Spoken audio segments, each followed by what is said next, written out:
Бисмиллахи-рахмани-рахим. Вие го слушате четвртиот дел од книгата Светска криза и патот до мирот.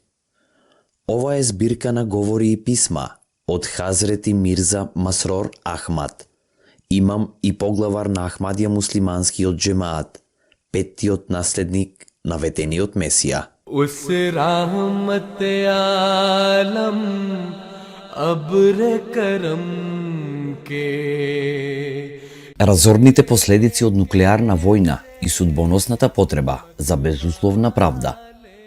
9-годишен симпозиум, Лондон, Велика Британија, 2012 година. Предговор. На 24 март 2012 година во Бајтул Футух, џамија во Морден, најголемата џамија во Западна Европа, одржан е 9-тиот мировен симпозиум, организиран од Ахмадија муслиманскиот джемаат, заедница, во Велика Британија. Овој настан привлекол повеќе од 1000 луѓе, вклучувајќи министри од владата, амбасадори на државите, членовите на двата дома, Долен дом и главниот дом, градоначалникот на Лондон, разни други достоинственици, професионалци, соседи и гости со најразлични занимања. Темата на овој симпозиум била меѓународниот мир. Третата пофалница која Ахмадија муслиманската заедница секоја година ја доделува за напредок во мирот и која ја врачува Мирза Масрор Ахмад, доделена е на хуманитарната организација СОС Детско село во Велика Британија, поради нејзиниот постојан напор да ја ублажат маката на сирачињата и на напуштените деца ширум светот и за нејзиното исполнување на замислата топол дом за секое дете. Меѓу присутните гости биле почесната Џастин Грининг, државен секретар за транспорт, Џейн Елиос, Батерси, Сима Малхортра, Фетем и Хестон, Том Брейк, Карс Халтон и Велингтон, Виренда Шарма, Илинг Саудхол, Лорд Тарик Ахмад од Вимбелдон, Не Весели Момо Џонсон, амбасадор на Либерија, Не Абдула Ал Ради, амбасадор на Јемен, Не Мигел Солано Лопес, амбасадор на Парагвај, Комодор Мартин Атертон, областен поморски командант, советник Џейн Купер, угледна градоначалничка на Вотсворт, советник Милтон Маккензи, угледен градоначалник на Баркоинг и Дагенам, советник Армит Ман, угледен градоначалник на Хунслоу, Сион Бенита, независен кандидат за градоначалник на Лондон, дипломати од неколку други земји, вклучувајќи ја Индија, Канада, Индонезија и Гвинеја. Разорни последици од нуклеарната војна и судбоносната потреба за безусловна правда. Поучењето на Тасхаџуд, Таваавуд и Бисмиллах, Хазрети Халифатул Месих Петти рекол: Наши гости, еселаму алейкум, верахметулахи ве берекатуху. Мир и благослов на Аллах нека бидат над сите вас. Денес, по една година, јас повторно имам прилика да им посакам добре дојде на овој собир, на сите наши угледни гости. Исклучително сум благодарен на сите вас што издвоивте време да дојдете да присуствувате тука денес. Навистина, повеќето од вас се добро запознаени со овој настан кој станал познат како Мировен симпозиум.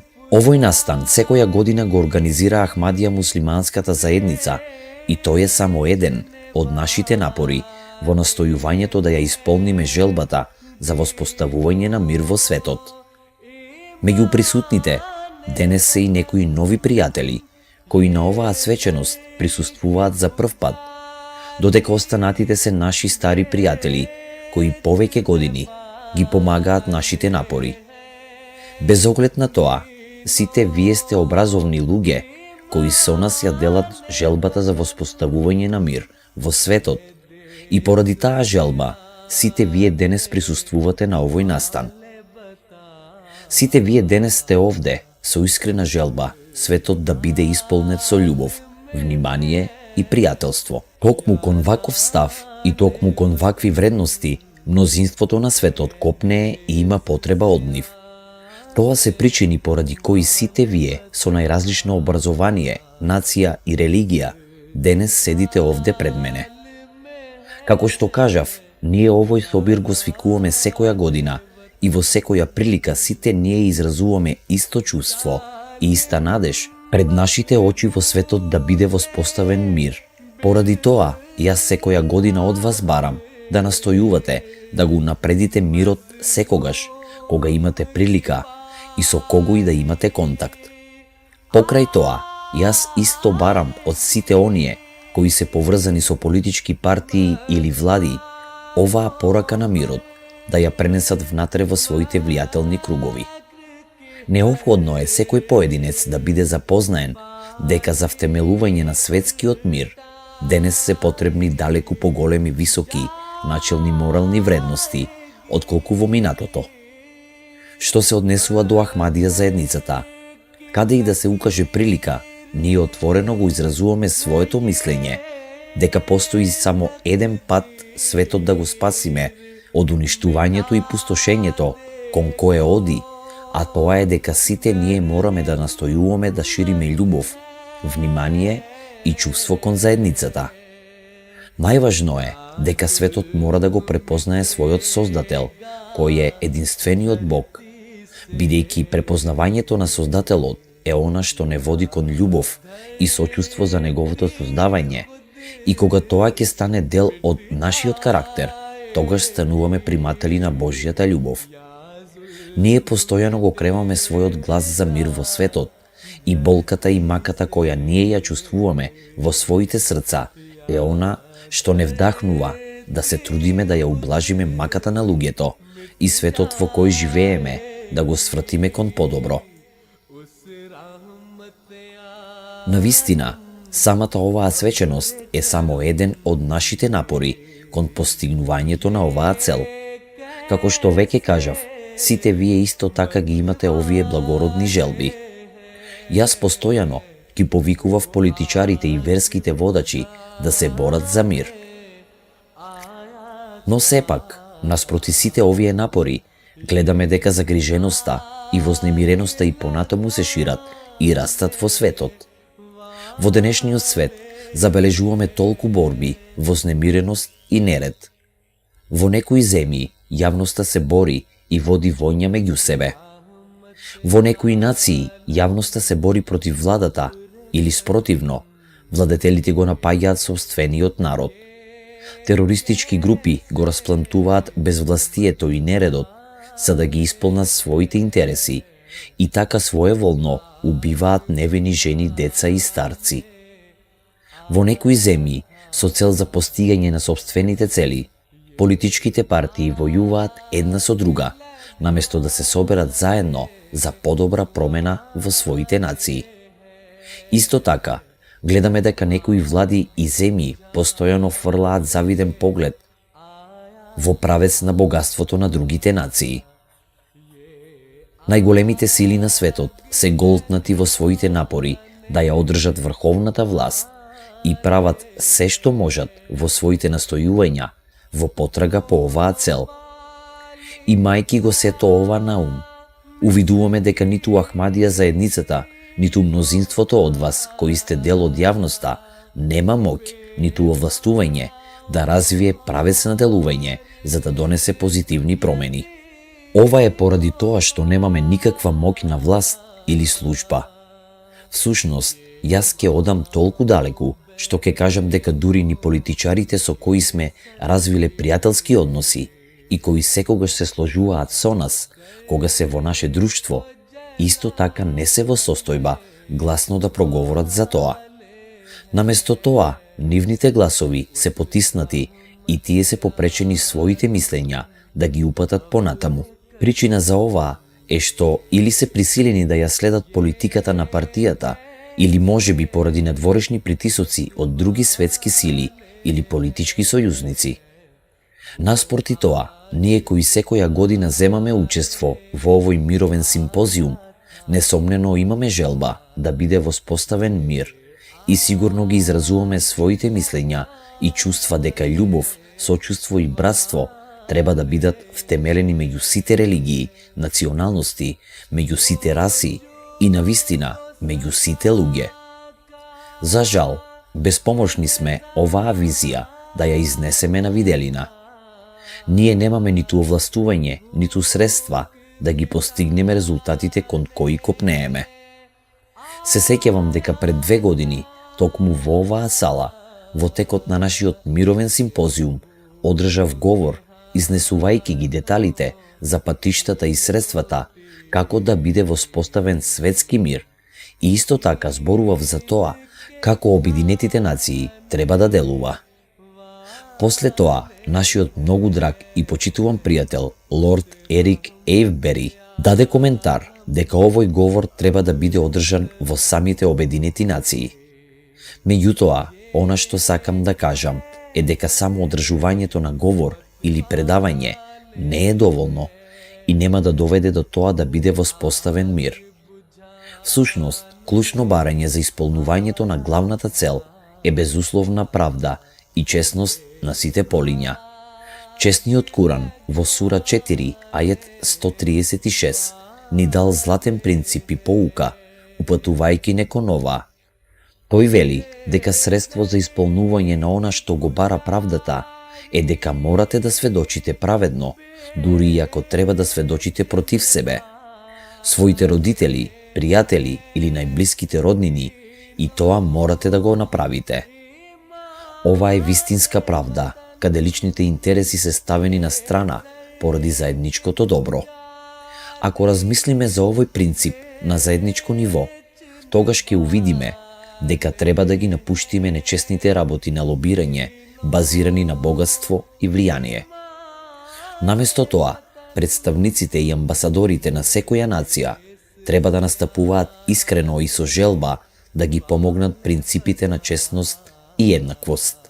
Ние мораме да ги отстраниме сите облици на пристрасност и правење разлики, бидејќи ова е единствен начин да се постигне мир. Ако го погледнеме Генералното собрание на Обединетите нации или Советот за безбедност, гледаме дека таму изнесените изјави или говори често добиваат големи пофалби и признанија, но така искажаните почести се беззначајни, бидејќи вистинската одлука веќе однапред е одредена. Според тоа, кога одлуките се донесени на база на притисок или лобирање на големите сили, како спротивни на праведните и вистинските демократски средства, тогаш таквите говори се празни и служат само како имитација за да го заведат на дворешниот свет. И покрај тоа, сето ова не значи дека едноставно треба да бидеме разочарани и дека треба да се откажеме од своите напори. Наместо тоа, нашата цел треба да биде, останувајќи внатре во законите на земјата, да продолжиме да ја подсетуваме владата за потребите на времето. Ние, исто така, треба правилно да ги советуваме овие групи кои имаат одредени интереси, за на глобално ниво да превладее правдата. है ये तकदीर मिटा देखो गर. Само тогаш ќе видиме дека светот станува дженнет на мир и хармонија, која сите ние ја посакуваме. Поради тоа, ние не можеме и не смееме да ги напуштиме своите напори. Ако престанеме да ги креваме гласовите против свирепоста и неправдата, тогаш ќе бидеме меѓу оние кои немаат морални вредности и стандарди, било да постојат веројатност дека нашите гласови ќе се слушнат или не, или дали ќе имаат влијание. Сето тоа е неважно. Ние мораме да продолжиме да ги советуваме другите во правец на мирот. Јас секогаш сум исклучително задоволен, без оглед на разликите во религијата и националноста, дека поради поддршка на човековите вредности, толку многу луѓе доаѓаат на оваа свеченост да слушаат, да научат и да говорат за начините како во светот да се воспостави мир и сожалување. Според тоа, сакам да побарам од сите вас да се борите за мир колку што можете, така што оваа искрена надеж ќе можеме да ја држиме запалена се додека дојде време кога вистинскиот мир и правдата ќе бидат втемелени во сите делови на светот. Мораме да запомниме дека кога човечките напори не успеваат, тогаш Семокниот Бог издава своја одредба и одлучува за судбината на човештвото. Пред да настапи Божјата одредба и ги придобие луѓето кон него и кон исполнувањето на правата на човештвото, далеку подобро би било луѓето на овој свет самите да посветат внимание на оваа исклучително важни работи, бидејќи кога Семокниот Бог ќе биде присилен да преземе мерки, неговиот бес на вистина ќе ги казни луѓето на остар и страшен начин. Во денешниот свет, страшна манифестација на Божјата одредба може да биде во облик на светска војна.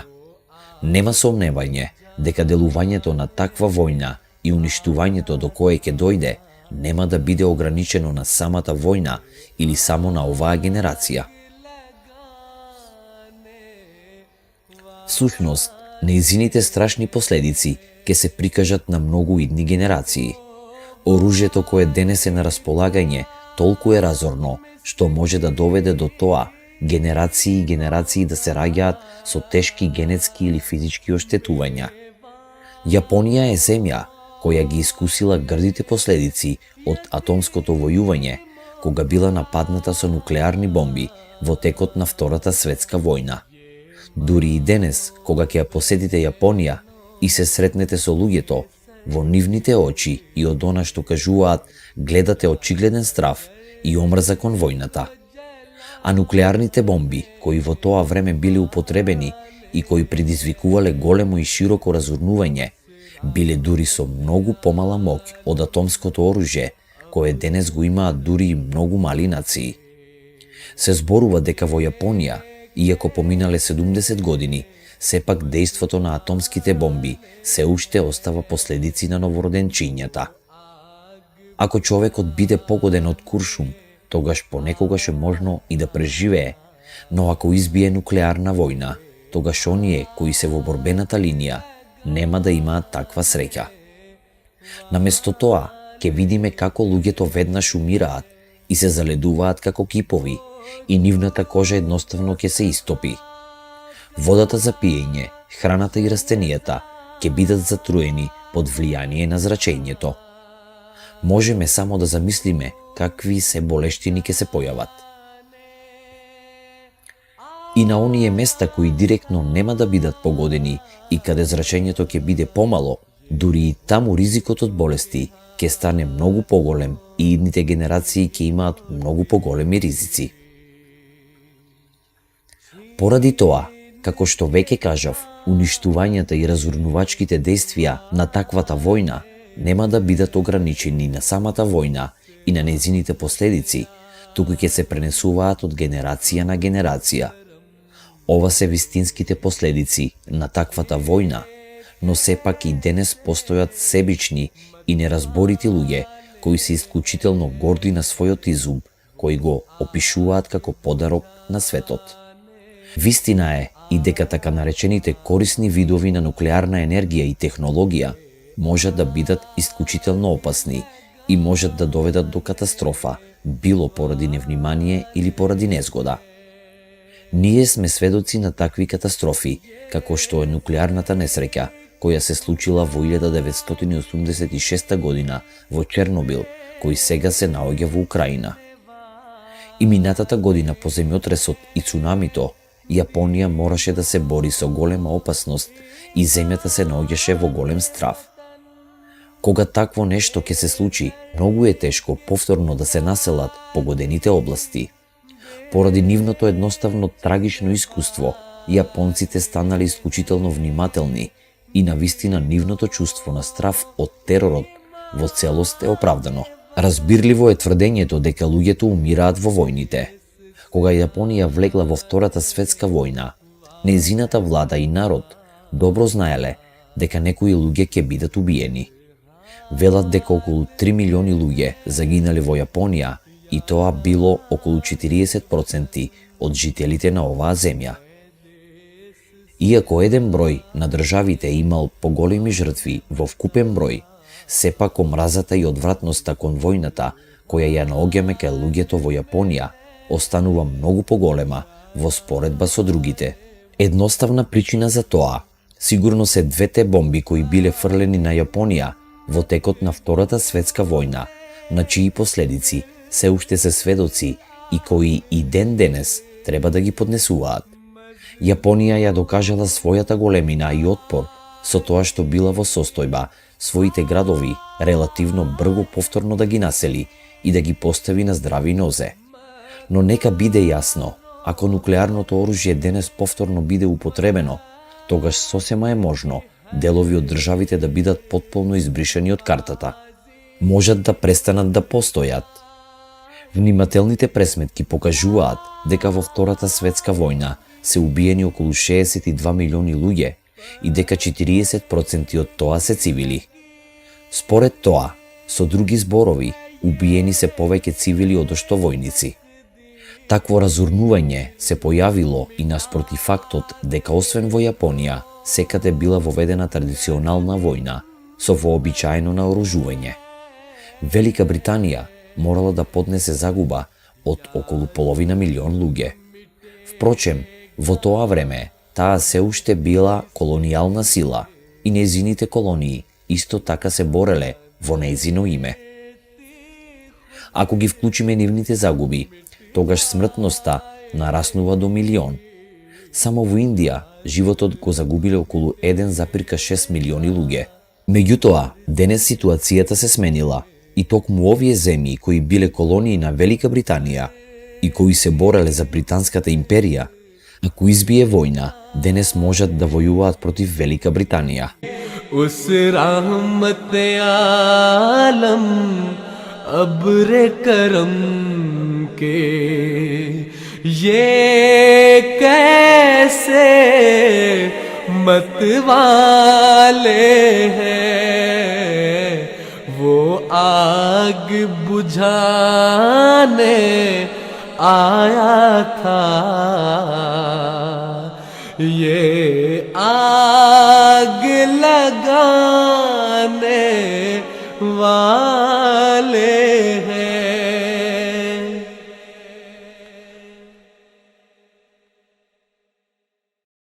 Денес го завршивме четвртиот дел од книгата Светска криза и патот до мирот. Еселаму алейкум.